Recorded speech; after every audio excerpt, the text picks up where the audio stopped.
In today's video, I'm showing you how to get that deep side part look on a closure wig and give frontal vibes. The wig that we're working with today is from Unice Hair. It comes pre-bleached, pre-plucked, pre-cut, and pre-styled. It also has the drawstring in the back, so you're able to stretch that down and pull your wig up a little bit with no track showing. All you have to do if you want to wear this wig glueless is just pop it on, tint your lace, and go. It's very easy, very beginner friendly, but like I said, I'm teaching y'all how to do a nice deep side part. So we are going to go ahead and turn this wig to the side, and I'm going to show you exactly how to do that with your closure wig. This is a free game video. I'm giving y'all everything that you need to know how to do this. I'm not charging anything, so if you could just go ahead and hit that subscribe button for me, I would really appreciate it. So like I said, first thing you want to do is just go ahead and turn your wig to the side. Once you've turned your wig to the side, you are going to separate the hair from where the wig is connecting the closure to the wig and cut right there where that first track lines up. So as you can see, it's right there by my ear, and I'm going to cut it and separate the closure from the actual wig. In this part, we're going to pull our ear through. This is how your wig is going to be able to sit flat and sit comfortably because it's actually made to be a middle part. So this is how you're going to be able to finesse that side part and make it feel a lot more comfortable. Of course, this gets rid of the whole glueless vibe, but I'm going to be gluing this wig down. But this is how you make the wig actually fit as a side part wig. Next up in this process is customizing the hairline so it actually makes sense with your natural hair. I'm all about making my hairline look like mine, wig or not. So you want to constantly look back at your natural hairline, and you're going to section out the hair that does not match up. So where I section hair out at, I don't actually have any hair right there. My hairline starts back where I parted it at. So I'm going to pluck out the hairs using my tweezers so the hairline can mimic my natural one a lot better.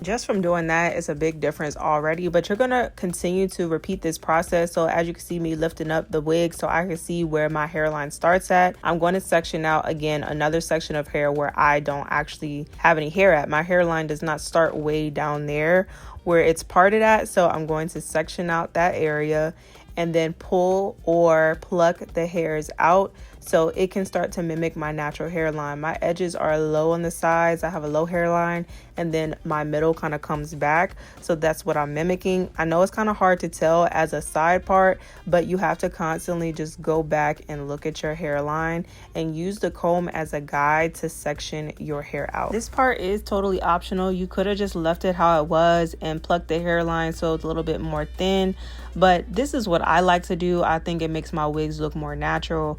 Again, you don't have to do this part. If it's a little bit too hard for you, just leave the hairline how it was, turn your wig to the side, and continue on to the next part.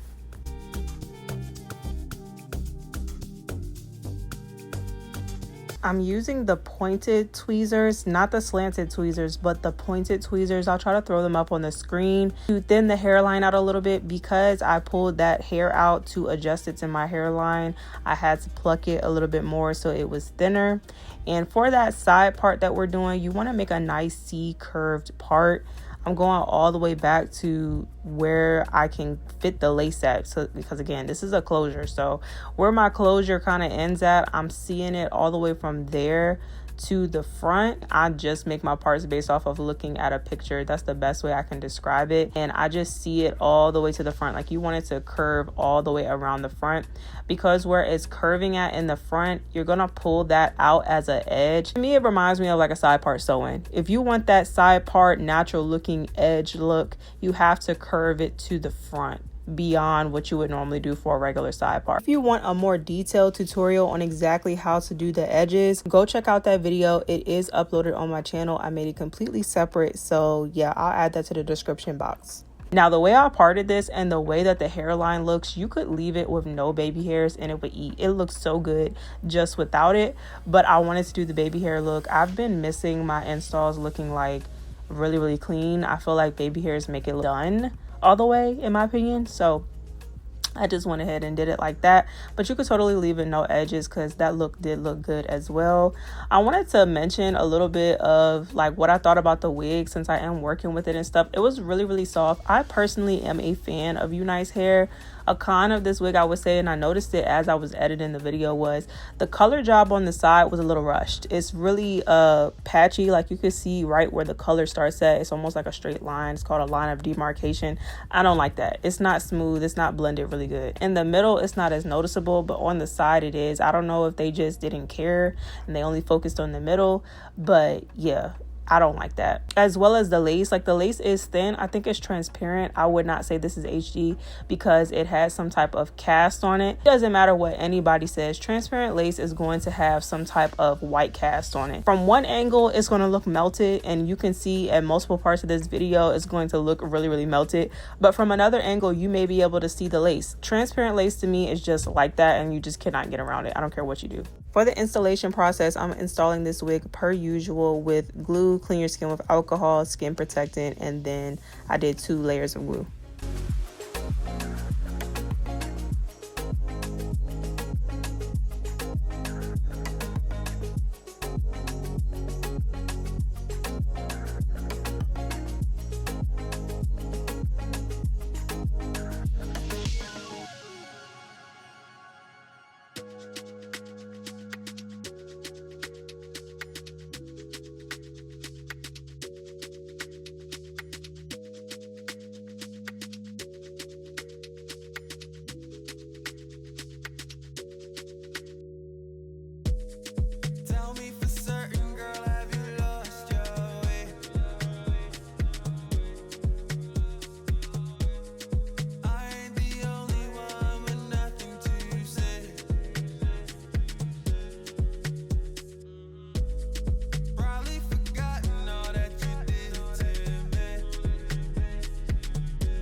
for your side part, this is so important, and that's making sure that the wig is laying as flat as you can get it. So I section through my closure part by part, use a little bit of the wax stick to lay it down, and then take my hot comb. I go back and forth between wanting to use a wax stick and wanting to use hairspray. It's a preference thing. The wax stick is kind of oily. Like, you don't want to do this every single day. It will weigh your wig down and just make it heavy. But if you're doing this like on the first install or after a few days or so, then that's different. But yeah, I use my wax stick because in the beginning it just makes it look like I just left the salon, and that's kind of the whole point to me. I really just want my wigs to look like somebody else did it at all times. But I also do like hairspray. You could use the spritz if you want to. It's totally a preference thing. But yeah, we're using a wax stick, going section by section. Use your hot comb. I got this hot comb from Amazon. It's always on 400 degrees. Take your time, go through it, and make sure that it's extra flat. Very important.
We are going to be styling this wig with some curls, and I don't like to curl my whole head. This is kind of like cheating, but this is how I do it without having to sit here and do the whole thing. Because the wig already came pre-curled, I just touch up the curls in the front and I move on. I do cut face framing layers, and these are just simple layers, y'all. If you want a full detailed tutorial, I haven't made one in a really long time, so let me know and I can make an updated one. But I just cut a little bit of layers in the front, and then I take my T3 iron and freshen up the curls. The T3 iron is in the size 1 1/4 inch, I believe. I will link everything that I use in the description box, so you can check down there for the exact size and details and everything. And the important part of this style to me is how the curls sit, and I will show you how exactly I get that to happen. Make sure you curl all your curls away from the face and really let them sit on there so they can hold really well. I love the way that this hair curls. I had no problems with it, but you can go ahead and just clip it so the curl lasts a lot longer.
So this is the important part. I like to use the small metal tip comb, rat tail comb, to comb the curls. It just makes them sit perfectly. They clump together perfectly. I can't use a brush. I can't use a wide tooth comb. I have to use this specific comb, and it gets it exactly how I want every single time.